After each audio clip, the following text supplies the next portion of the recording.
Hello friends, it's me, and today let's watch Game Theory, the final mystery of Poppy Playtime solved, Chapter 5 from the Game Theorist. Together, let's go, let's start. Thank you. Poppy's Chapter 5 teaser is here, and the mysteries it holds for the upcoming chapter can all be solved thanks to one thing. Fortnite? Fortnite. Hello Internet! Welcome to Game Theory, the show that is determined to uncover the secret of the ooze. Not the Ninja Turtle kind, mind you, the Poppy Playtime kind. Because Hello Internet, welcome to Game Theory. Let's start, thank you. After a lot of radio silence, we've got on our first glimpse for Poppy Playtime Chapter 5. At the end of Chapter 4, we were abandoned by Poppy. We got split up from Kissy Missy, and we ended up locked inside the lab, surrounded by poppy flowers and a broken, yet still terrifying, Huggy Wuggy. We've been told that this is the domain of the prototype, the big bad of Poppy Playtime. So naturally, the hype for this next chapter has been real, and thankfully, this teaser did not disappoint. The teaser begins with more shots of these anticipated labs. There are cute drawings of characters on the walls, and the equipment is brightly colored. It almost looks like a children's hospital, which I guarantee you is more for appearances than to actually reflect the horrors that go on here. Because we quickly start to see what look like surgical rooms filled with old dried blood, a mysterious bubbling goo covering the floors, and a cutout of Poppy burning as this mysterious goo spreads across the walls. I've gotta hand it to Mob. They nailed the creepy, unsettling vibes for these teasers. And of course, this one is full to the beaker brim with that stuff we crave, lore. No. The lore! That's quite scary, horrific, and unsettling, to be honest with you. Yeah. Which I believe not only gives us insight into the foundations of Playtime Co.'s whole experimental process, but also might be warning us about a surprise return from a villain you wouldn't expect. So put on your lab coats or some of our new Poppy Playtime merch from theoryverse.store, link in the description, because we've got to head to the lab and do some research into this Poppy Playtime Chapter 5 teaser. Alright, let's begin. Let's start. Mentioned, this facility looks more like a children's hospital than a lab. A lab is typically somewhere where scientific experiments are done. Sadly, however, as we've talked about many times before, for Playtime Co., children's hospital and scientific experiments go hand in hand. Over the previous chapters, we've learned that the orphans that come into Playtime Co.'s care are tested in the game station, tortured using the nightmare red smoke in the play care, and eventually taken away to be turned into the living toys we've encountered throughout the facility. On the operating table in one of the scenes, we can see two Huggy Wuggy mittens strewn across the lab, surrounded by blood and surgical equipment, proving that this lab is absolutely where these transformations happened, where Harley Sawyer, the mad doctor who came up with the idea for the Bigger Bodies initiative, did his finest work. What's even more concerning is that we were told in Chapter 4 that this is where the prototype is keeping the orphans who survived the mass extinction event known as the Hour of Joy. The orphans weren't killed during the Hour of Joy. They're below, in the labs. The prototype's home. Fortunately, it doesn't look like these surgeries happened recently. The blood on the floor looks old, dry, and faded, much like the blood we've seen in previous chapters from employees killed during the Hour of Joy in 1995. Plus, we know that the prototype didn't allow Harley access to this part of the facility once the Bigger Bodies took over. That will give me labs access. That is out of the question. Fine. So it's not like he could continue experimenting on the kids even if he wanted to. But while the prototype seems like it's trying to protect the orphans, that doesn't mean there isn't any experimentation going on. After we get shots of the surgical rooms, we are shown a room with the prototype's shadow creeping past in the hallway. But that isn't where the camera's focus is. The camera is instead drawing our eyes to the bright pink and orange bubbling goo that covers parts of the floor. Much like the gas mask in Chapter 3's teaser, this being emphasized shows us that this is going to be important to this part of the story. So what is it? Well, just like with Chapter 3's teaser, I don't think it's wild to assume that this has something to do with poppies. They are basically the MacGuffins of this series and have always been part of the scientific process for Playtime Co. All the way back in Chapter 2, we got this note on Elliot's desk about Experiment 814, where they were trying to revive rats by submerging them in poppy gel and then sending a current through it. This was where my brain immediately went when I saw the bubbling goop on the floor, that this is the poppy gel that we read about all those years ago. Obviously, that gel didn't work. Experiment 814 is considered a failure, but the writer, most likely Harley Sawyer, believed it would be possible with larger subjects. We then never hear about this gel again, so it is entirely possible that Harley was right, and that this gel derived from poppies did work to revive its subjects once they switched over to children. And that is therefore the gel that we are seeing on the floor here. However, something definitely feels different about it. Originally, the subject was just put into the gel, as in around the outside of them. It was more of a conductor, with electricity being sent through the gel to try and bring the subject back to life, with some help from the poppy flower, of course. But now, it seems more active, bubbling on its own, which is never a good sign. And in the final scene, as well as in the thumbnail for the teaser itself, the gel seems to have these vein-like structures coming out of it, almost like it's a living thing. Maybe this is how they created the physical biology for the bigger bodies. While they used some human parts, as we've seen in previous notes, a child isn't going to have enough muscles or organ material to stretch over something as tall as Huggy Wuggy, but that's entirely speculation. We have no way of really knowing exactly what this gel is. Or that's what I thought, until I found out that there is very important poppy lore pertaining to exactly this in the most unlikely of places. Fortnite. Yeah. Fortnite!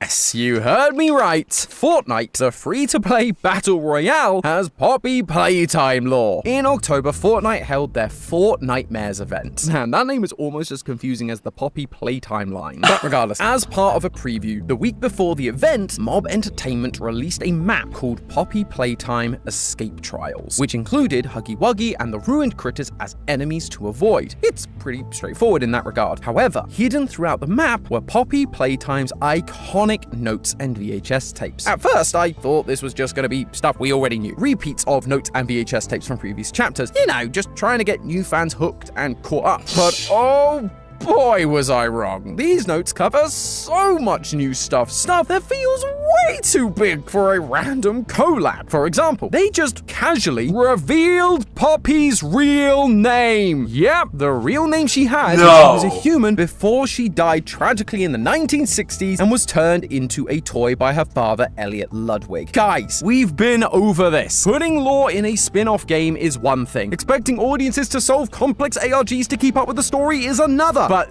this? There are so many people who just won't know about this stuff simply because they don't want to play Fortnite. You're an indie horror game. Battle royales and indie horror games don't always have the best crossover audience. What's next? Yeah, the Venn diagram for these two games is very limited. Sorry.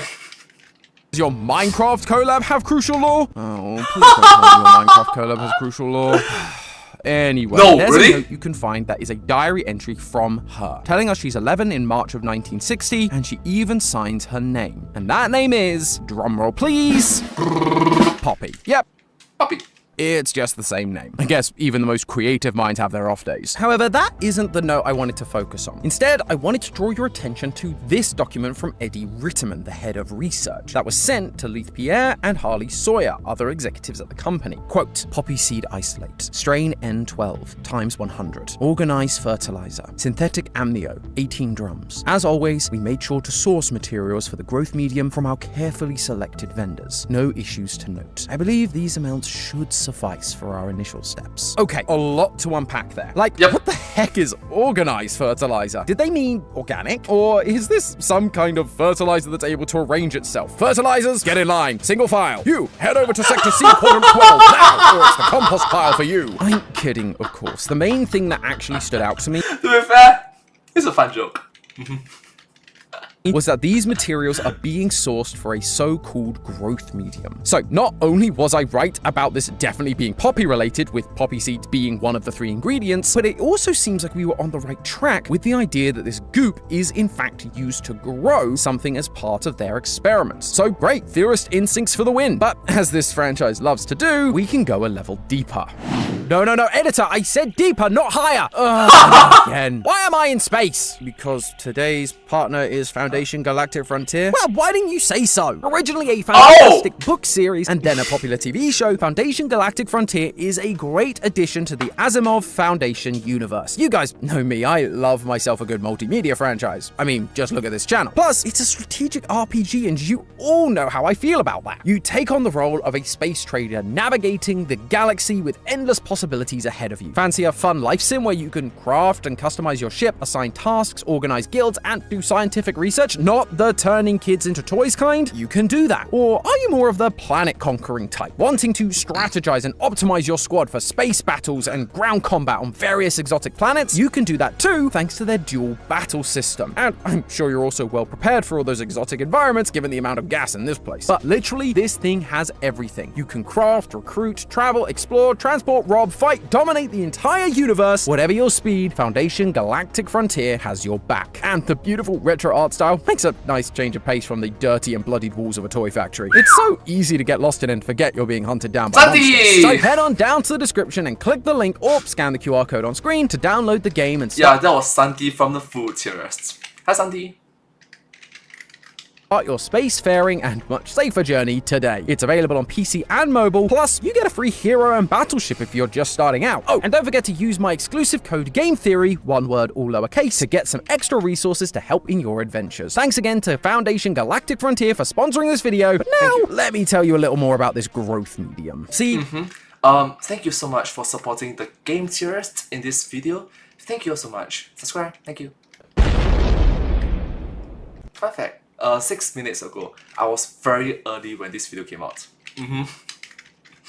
there's one other ingredient on that list: synthetic amnio. Amnio is shorthand for the term amniocentesis, a procedure that involves taking a small sample of amniotic fluid for testing purposes. However, given the term is preceded by the word synthetic, and they're ordering 55 gallons of the stuff, I have a feeling that they aren't referring to the procedure, but the amniotic fluid itself. Amniotic fluid acts as both a protective cushion for fetuses growing inside the womb, but also helps deliver nutrients, water, and biochemical products to the fetus, which is interesting to bring up given a huge part of my previous theory was about the study of embryology. Embryology is the science of studying embryos, sex cells, and fertilization, and how you can alter their development and evolution through external factors. And we learnt about that from a document that we found in Harley Sawyer's possession during his time in the Young Geniuses program, a program run by Elliot Ludwig many decades ago to help continue the push for scientific advancement. So I theorized that this was how Elliot, and therefore Harley, at least in part, were creating these living toys like Poppy, altering embryos that would grow into whatever toy body they were given. But not only is amniotic fluid connected directly to the idea that embryos are being used, it would also imply I was right about that last bit. Want to know a fun fact about amniotic fluid? The fetus doesn't just swim around in it, it ingests it, and doing so helps form things like the gastrointestinal tract. Now, remind me, what particular part of these living toys keeps coming up? Fun fact, do you know that every single human being,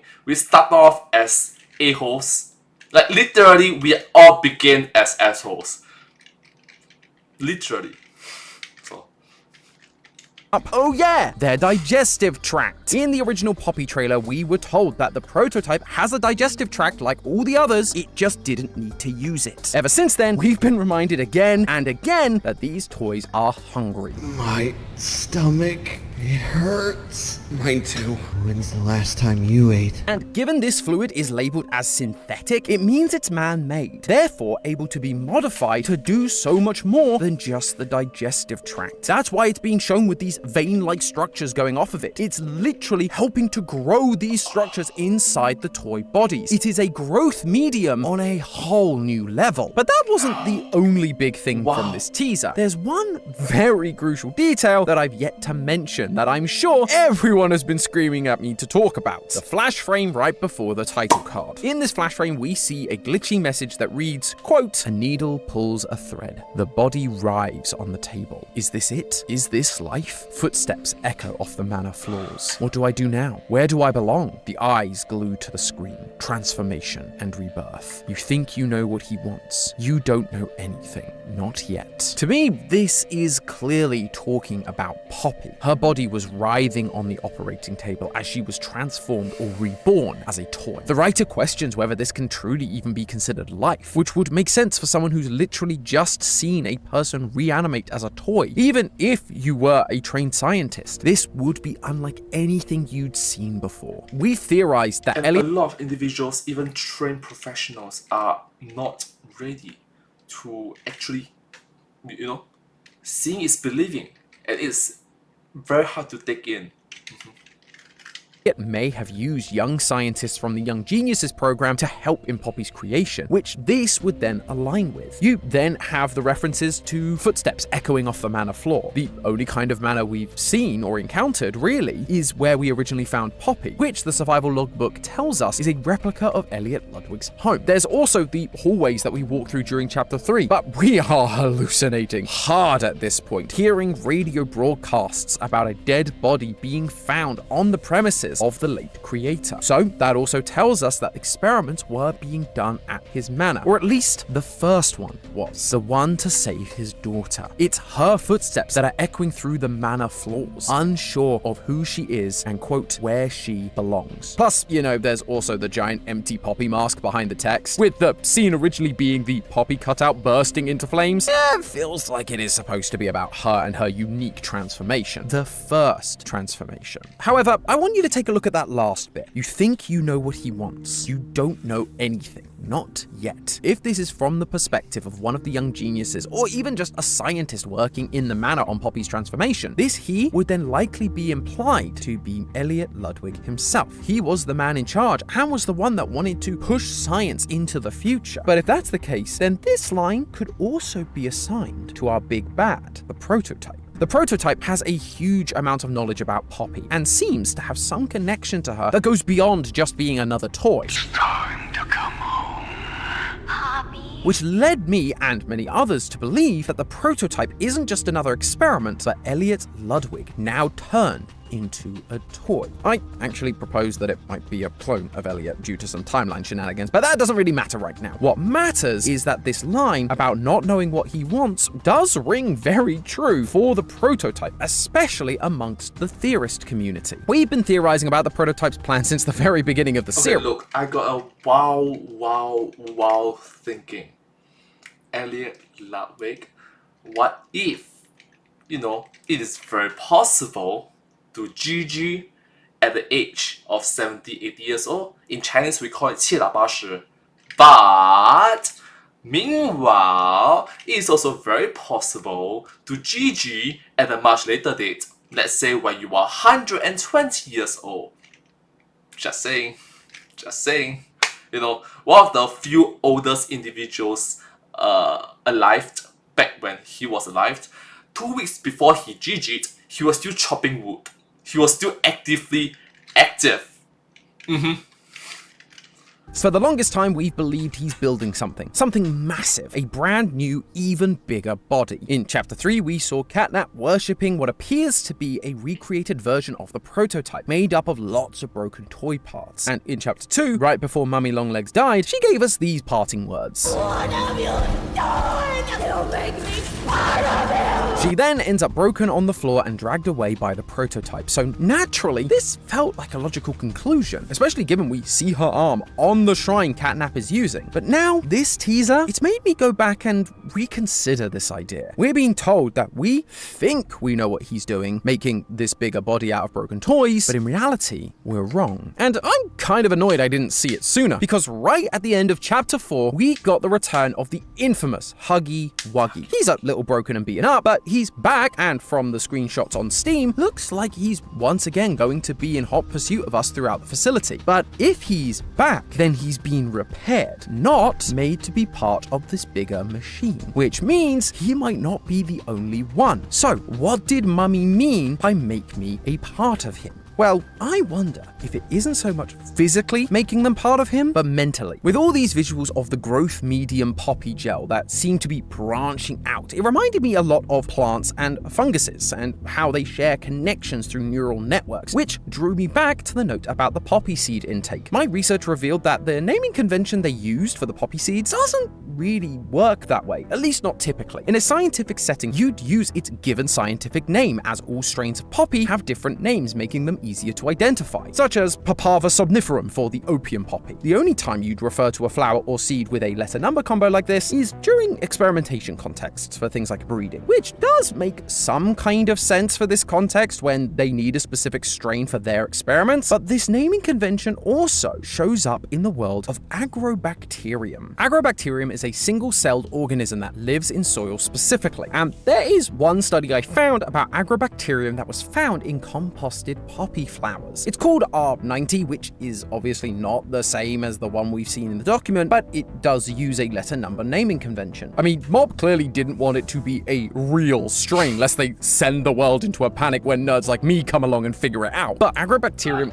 is super interesting nonetheless. They are attracted to chemicals released by plant wounds, and once they infect the plant, they multiply. But before they even find the plant, they are able to send a chemical signal to communicate with the plant to get it to release a special sticky substance that allows the Agrobacterium to attach itself to it. Now, we're talking about toys, not plants, but they are made up of a strange poppy-like concoction. So, what if this poppy gel isn't just how they make the organic parts for the toys, it's also essentially a bacterium derived from the poppy flower, one that has a chemical connection to others infected with the same stuff, allowing the prototype to know exactly where they are when they're injured, as we saw with Mummy, Catnap, and Kissy, fix them up, and even control them, making them a part of him, or at least his chemical agrobacterium network. But here's the thing, if that's the case, then who's next? Huggy has already been revealed, but if 1006 is gathering up old toys we've defeated and bringing them back, maybe even making them more horrifying than before, which one of the many, many, many defeated monsters could it be? My money is the one who put us on this path. Why not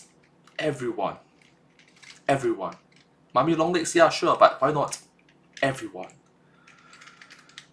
To begin with. One of you darn! You'll make me part of you! Yep, I believe it's going to be Mummy Longlegs, and here's why. Mob cannot let go of this character. We defeated Mummy all the way back in Chapter 2, but since then she keeps showing up in other pieces of wider media. We get her appearing in artwork for things like Halloween. We see her continued presence in posters along with Daddy and Baby Longlegs. She even got an extra double-page spread in the orientation notebook, unlike Poppy and Huggy, who only got a single double spread each, which seems strange considering they're basically the faces of the franchise. But the big inclusion has been in the form of notes and VHS tapes. In the Chapter 3 ARG, we got an incident report where a girl had a mental breakdown during the night due to the red smoke. That girl was Marie Payne, who would later go on to become Mummy Longlegs. And now we've gotten a bunch more notes and VHS tapes about Marie Payne and Mummy Longlegs thanks to, you guessed it, Fortnite. We have a note introducing the Longlegs. Fortnite! Again! Seriously? Fortnite again? I mean... family of toys. There's another about how Mummy Longlegs was introduced to experiment 1223, a color-swapped counterpart that they compared to Huggy and Kissy, so likely Daddy Longlegs. This actually ends up going badly and Mummy killed Daddy, with a different note discussing her integration into the game station after that incident. And then we get a transcript of an interview Mummy does with an employee. She doesn't say much except screaming that Playtime Co. took Maria from her, which feels like she's referring to herself, Marie, and how Playtime Co. robbed her of her true identity, which kind of calls back to the ending glitch screen from the teaser. What do I do now? Where do I belong? She has literally lost her sense of identity, words that the scientists would have heard echoed throughout the halls. And finally, there are then three It's not that she lost it. It was taken away from her. It was stolen away from her. She didn't lose it. It was stolen. new VHS tapes interviewing an orphan about the game station. In her second interview, she references how she likes Mummy, and in her third, she recalls how Mummy said she'll take care of them and won't let anybody hurt them. As we've seen in the past, when a chapter is building up to release, Mob goes all out, putting emphasis on characters that will be important to that next chapter. We saw it with Catnap in Chapter 3's teasers and ARG. We saw it with Harley Sawyer in the teasers and ARG for Chapter 4. We were given more notes and audio logs about their their backstory and character, but we never got that for Mummy Longlegs. However, we seem to be getting it now, right at the time Mob is ramping up for Chapter 5. This amount of emphasis makes me feel pretty confident that Mummy and all this extra detail about her transformation has to be important to the story we're about to see play out in Chapter 5. It could be just as simple as we're going to learn more about the operation process and understand why Mummy and Marie had such a negative reaction to the whole experience. Or it's because we're getting a surprise return from Mummy, just like Huggy. Maybe broken, or maybe she's been infected with more of this poppy gel, growing her into an even more horrifying monster and making her a part of the prototype's hive mind.